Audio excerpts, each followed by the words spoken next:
1번을 이영철한테 딱 집에 전화를 걸었는데 2번인가 3번 벨이 딱 울리는데 받더라고. 여보세요 하니까 형철입니다 딱 그러더라고. 그래서 어떻게 됐는데 한데 답이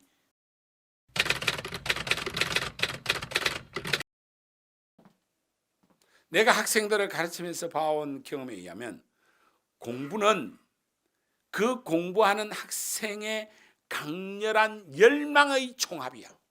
열망의 총합. 그 열망은 더 정확하게 말하면 열망 n, n 1에서 무한대까지야. 1초 1초 너의 열망을 놓치지 않으면 그 열망의 총합이 기적을 가져올 거라는 거야. 그 꿈을 이룰 수 있어.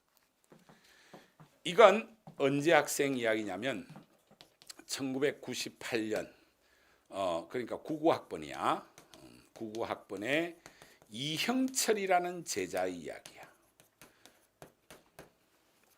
이 제자는 지금 뭐 하고 있느냐면 서울의대 교수야. 아주 최연소 교수가 된 친구인데 서울의대 안에서도 엄청 잘 나가는 교수야. 얘 공부 되게 잘했던 애야. 한성과학과 학생이야. 근데 이거 설명하려면 그 당시 입시 제도를 약간 설명해야 되는데 예전에는 90년대 초중반까지만 하더라도 우리나라가 과학고나 특목고를 육성하려고 내신을 비교 내신이라 해가 다 만점을 줘버렸어. 동일계를 가면. 그럼 뭐 외고 가는 게 훨씬 유리하지. 그 당시 입시는 수능 성적 플러스 내신 성적이야. 근데 내신이 15등급제야. 지금같이 9등급제가 아니고. 그런데 갑자기 90년대 중반이 넘어오면서 왜 특목고 학생들한테 내신을 유리하게 주느냐?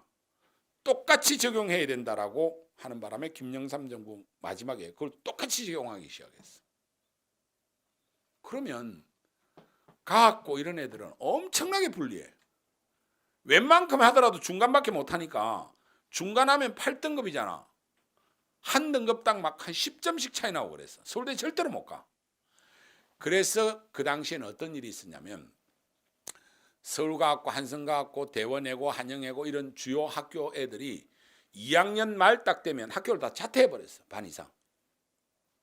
검정고시 보면 비교 내신이 되니까 그럼 또 만점 받을 수 있어. 그 대부분 다 자퇴를 하고 내가 이때 한참 강의할 때야. 손사탐이 천하를 호령할 때야. 너희들은 잘 모를 건데 아까 원장님 하신 말씀이 거의 부분적으로 맞으신 이야기야. 내가 그 당시에 한 그 텀당 5,000명의 학생을 가르쳤거든. 20개 반, 한 교실에 250명씩. 내가 강의하던 교실은 이거에 한 1.5배 이상 큰 강의실에서 강의를 했는데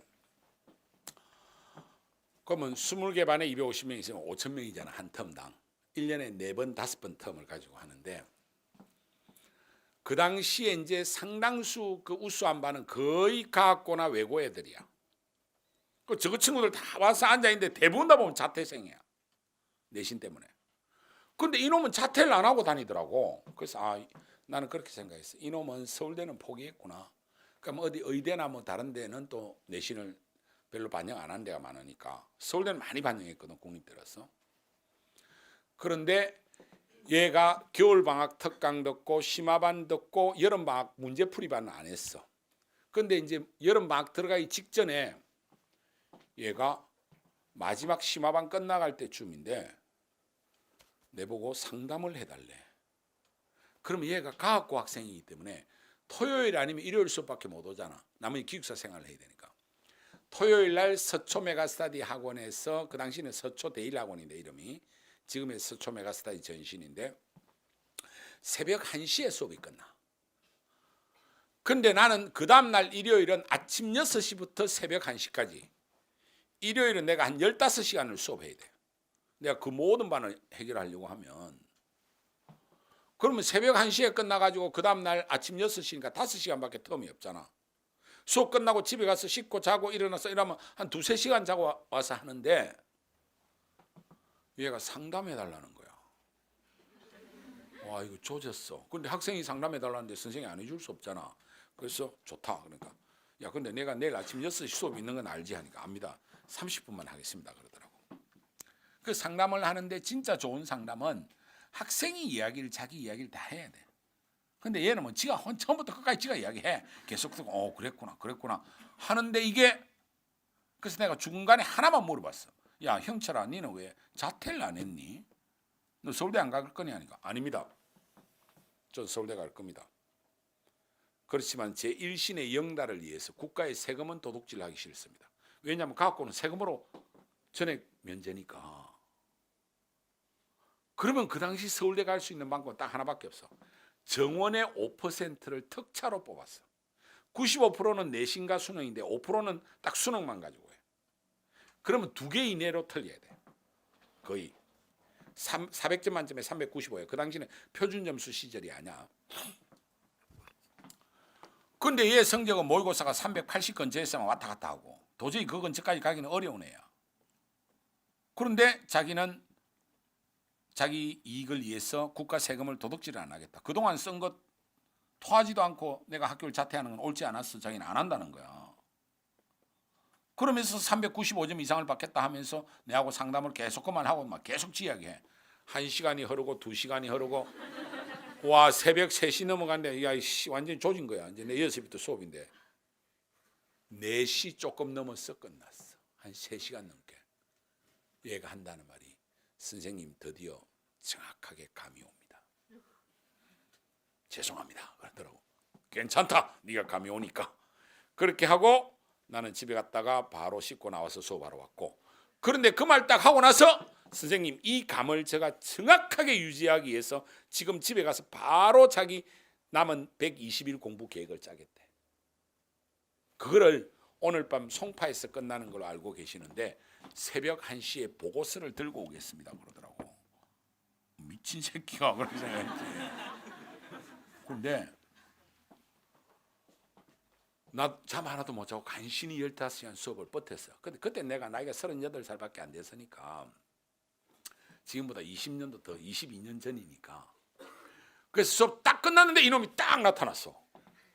나타났는데 보니까 눈이 막 벌겋게 충혈돼 가지고 선생님 이것만 드리고 가겠습니다 하는데 보고서를 A4 용지 30장에 120일 공부를 정확하게 계획을 짜온 거예요. 사실 너희가 이런 걸 잘해야 돼. 공부를 잘하려고 하면. 그런데 그때 그 보고서의 내용은 지금 기억이 안 나. 아주 구체적으로 썼기 때문에. 그런데 그 보고서의 표지는 지금도 기억이 나. 그 표지가 뭐냐면 이형철 표지 제목이 398.5야.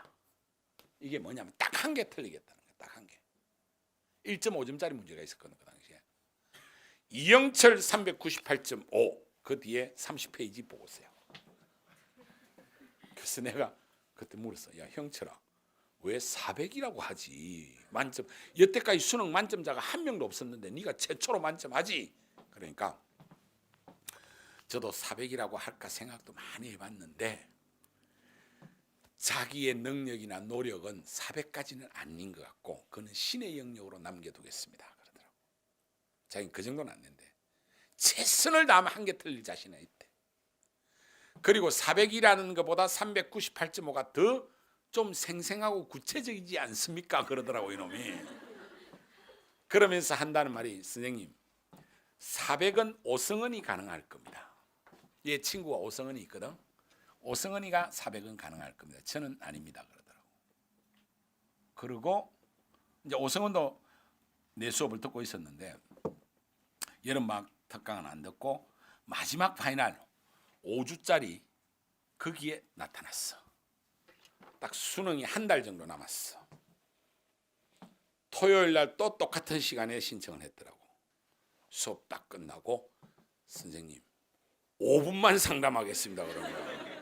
이 새끼 30분 하다가 밤새웠는데 와 이거 파이널까지 일어나 했는데 진짜 5분입니다. 딱 그러더라고. 글쎄 뭔데 이러니까 선생님 다 이루었습니다. 그러더라고. 뭘 다 이루어? 오늘 아침에 새벽에 눈을 떴는데 기적이 일어났다는 거야. 자기 침상 위에다가 이영철 398.5 보이는 곳곳에 새겨놨는데 딱 눈을 떴는데 그 침상 앞에 새겨난 그 398.5라는 글자가 한자씩 살아서 자기 손에 와서 딱 잡히더라는 거야. 수능 한 달 남았어. 이미 자기는 398.5가 이미 획득됐대. 이게 도란 놈이지.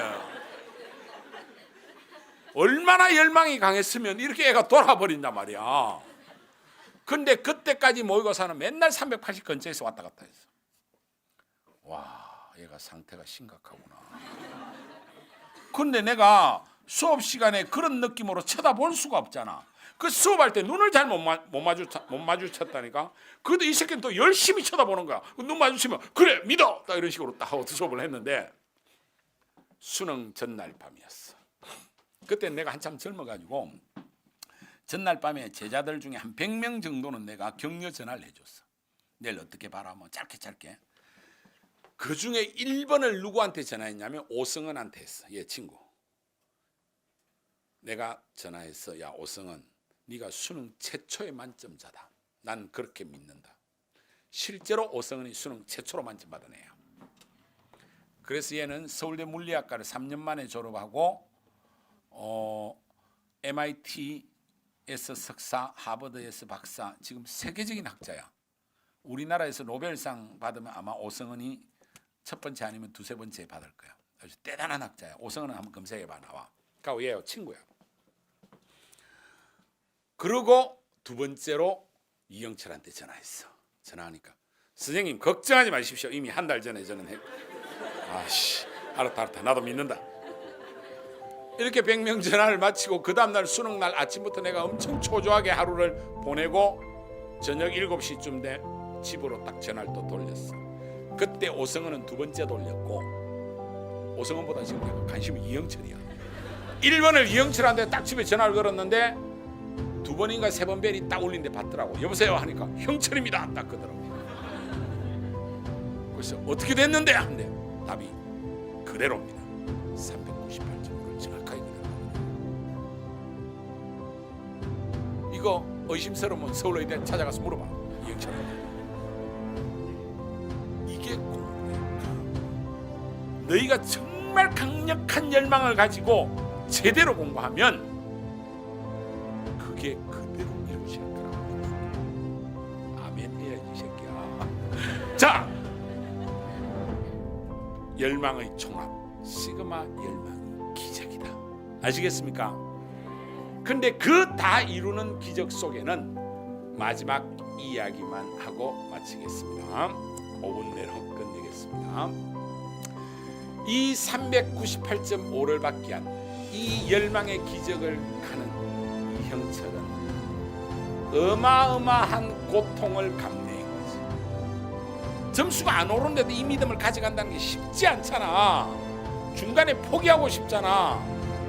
근데 그 포기를 넘어서고 나니까 수능 가기 한 달 전에 이렇다 이거지.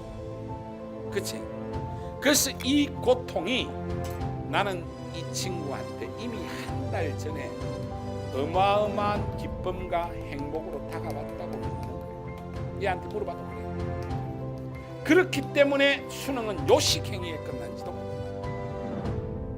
어쩌면 우리네 인생은 쉬운 것들은 대부분 다 악이야.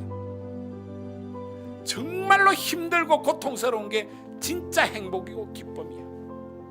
너희가 그 고통을 끝까지 이기고 수능 한 달 전에 위대한 선배 이영철처럼 398.5가 한 달 전에 이런 기적이 일어난다니까. 그렇게 해서 다 이루었다. 너의 목표를 이루고 그래서 1년간의 재수가 고통이 아니고 행복이었다라는 그러한 기적 같은 재수가 되기를 소망합니다. 감사합니다.